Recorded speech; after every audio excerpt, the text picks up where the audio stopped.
Okay, so I have this extremely tall guy behind me. Well, kind of, sort of next to me. I feel really, really short next to Mr. Richard Epcar. How is everything going, Mr. Richard? As long as you say, how's everything going up there? Everything's going great. Although I think I saw Son of Sam here at the convention, so I'm a little worried about that. But other than that, it's been. Me? I know. It is a con. It's kind of frightening. But there's some lovely people here. We're having a lot of fun. My beautiful wife, Ellen Stern, is here. Yay! We're having a great time, and everyone at the con has been wonderful. So nice. It's been great, and huge crowds. And we showed some outtakes last night of Lupin the Third and blah blah blah. Did you see them? I didn't. Oh, it brought the house down. The place was packed, and it was so much fun because everybody just went nuts over everything. Sure. And it was really fun. Good. It was fun. Good, the most fun I've had with my clothes on. It was great, yeah. Had to have been a great time then. Yeah. Now, how have you been since we saw you at Kunikon? When was that? It was a while ago, wasn't it? And which Kunikon was it? It was like 3 months ago. What did he say? Atlanta. Oh, where they charged the room to my credit card. Yes. Ooh. That's another story. Yeah, bad Kunikon. Anyway, I've been great. I've been busier than ever. That's a good thing. It is. At some point, I'm just going to go. But it's been great. I've been busy doing a ton of new shows and games and directing a lot of stuff and voicing a lot of stuff. And and speaking of which, and Standalone Complex. Yeah. What about it? Yeah, Standalone Complex. Yeah. Yeah, great. Yeah. You did a lot of work for Standalone Complex. Yes? I do. Well, I'm Bato, and all the Ghost in the everything Ghost in the Shell. Which Ghost is directly behind us. Yeah, we're doing the Ghost in the Shell Innocence is a beautiful film that I wrote and directed into English and did the voice of Bato. For the UK Australian version, I have to clarify that had my wife in it too, playing Haraway. But I have to clarify that because they've just redone it again.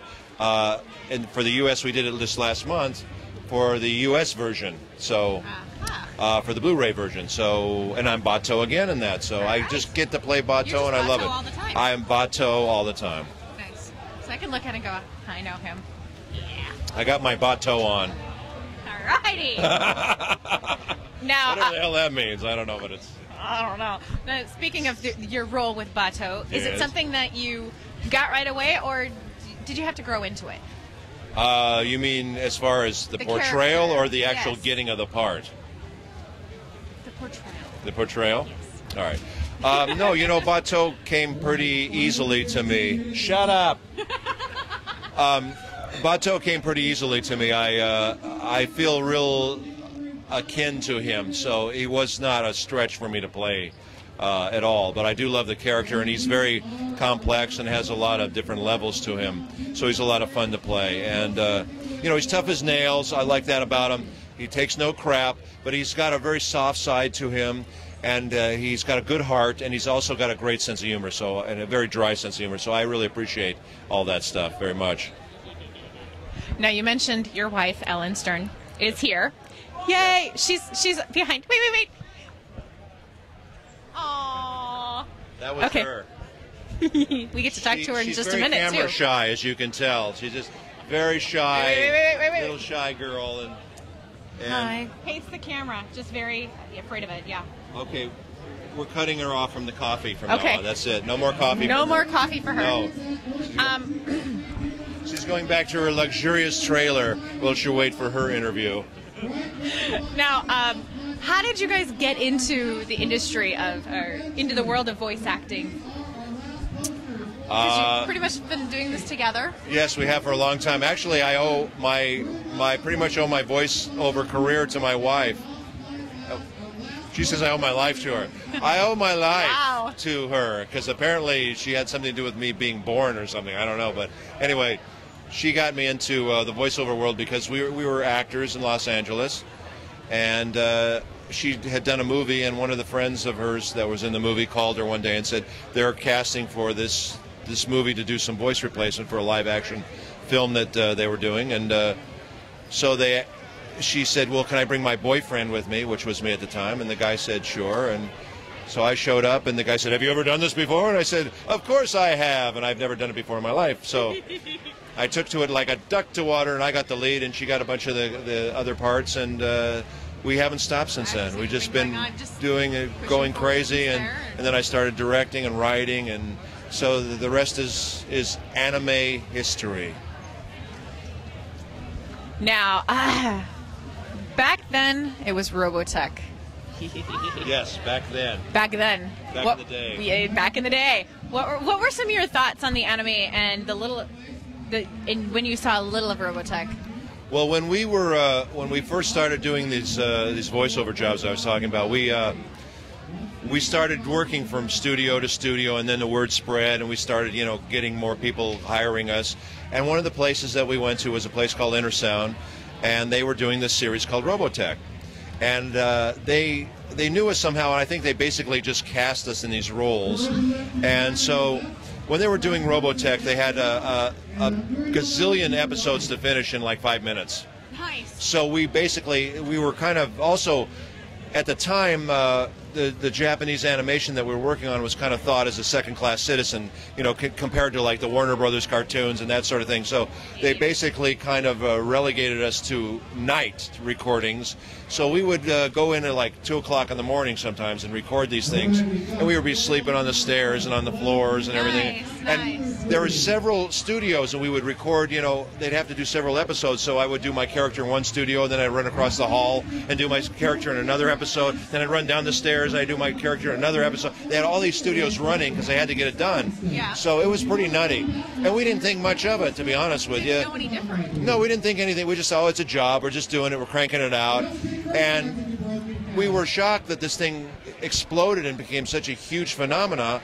And then I still, to this very day, have people come up to me and say, you have no idea how much Robotech has affected my life. And I'm going, wow, it's just, so it's... No, it was just something I did. It was a job. Yeah, it was awesome. So, the Japanese animation is just amazing, and some of the stuff they do is just phenomenal. And I'm tickled pink to be a part of it. Yes.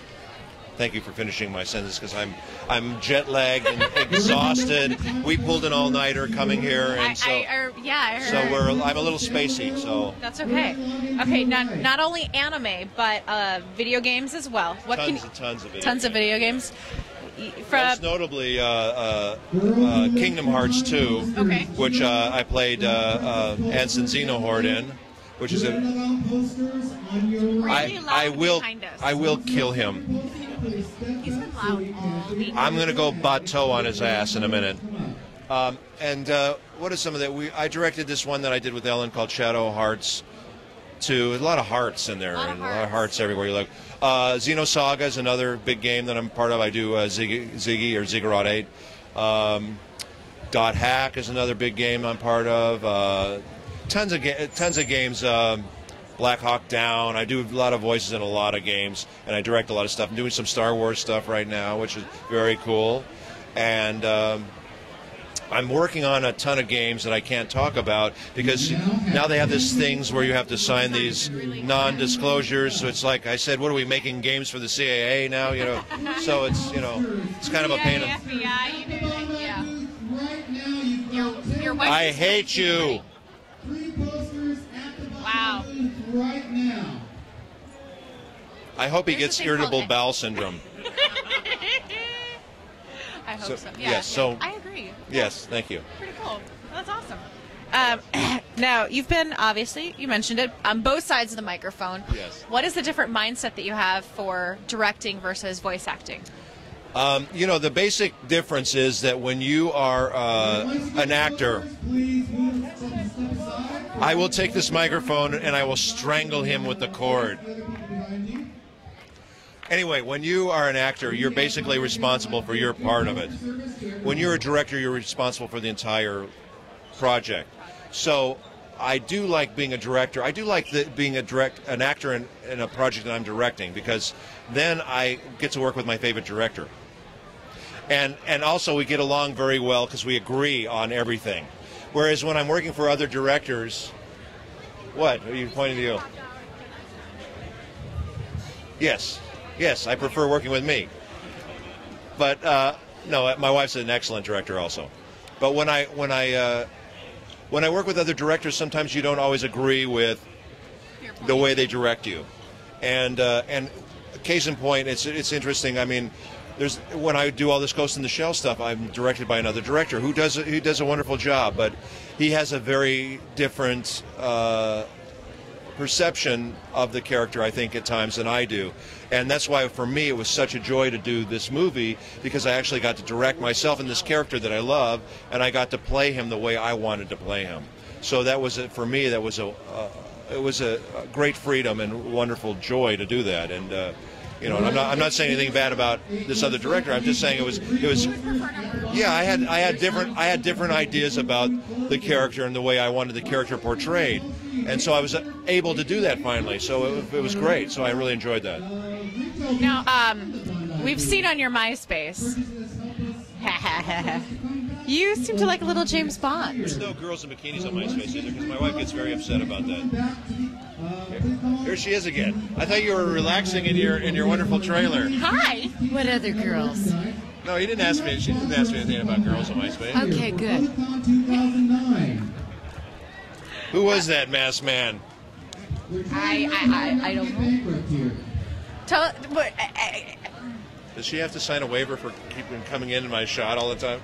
All right, so go on. You were asking. I was going to say, tell us why. Tell everyone why you enjoy Bond so much. Oh, I am a huge James Bond fan. I have been since I saw Goldfinger when I was about. What was I, about 13, I think, and I first saw Goldfinger, and that was it. And I have to say, I think that was somewhat responsible for me becoming an actor. Wait. And there's a piece of, that's really classy too. I got a piece of toilet paper on there. But anyway, it's very James Bond. Yeah, I think seeing Sean Connery in Goldfinger had a deep impact on me, and it made me want to become an actor. I think a lot. I think I always wanted to be an actor anyway, but I think that kind of pushed me over the edge. Yeah. Nice. Yeah. Sometime you got to meet my husband. You guys would talk forever. Oh yeah, you guys would get along great. And probably make you want to jump off a cliff. But yeah. As long as we're drinking martinis, it's okay. You know, shaken, not stirred, of course. All right. Now, are there any upcoming projects or current projects that you're working on that you can tell us about?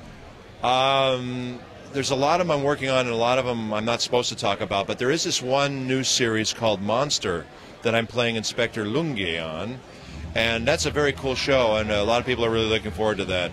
I just finished this thing called Buso Renken, which every time I hear the name, it reminds me of Asabuco and makes me hungry. So. I'm just trying to think of what else I'm in right now. I'm still on Bleach. I'm still playing Koga on Bleach and Zengetsu if he ever comes back, and a lot. And I'm doing a couple of other series at these other places, and I can't for the life of me remember what the hell they're called. But they're wonderful. Absolutely. Rush right out and buy them all. You forgot their name. We're working on a huge game right now, and unfortunately I can't say what it is. We'll get it from you next time, or actually we'll know about it before. Yeah. But it sounds like Scar Blotion, but I can't say the name of it. We are currently giving away free posters. Well, I didn't say the name. No, I know that. I know. Gotcha. We'll keep it safe, I promise. We won't tell them. I promise. Well, Richard, it's been a pleasure, even with the loud Even with microphone. the rat bastard behind us. It's been great. It's been great. It's been a pleasure. It's been fun. Thank you very much. Very nice seeing you again. Nice seeing you And too. I look forward to the next time we have an interview, and then you can ask me how I've been since the last time you saw me. Exactly. Bye-bye.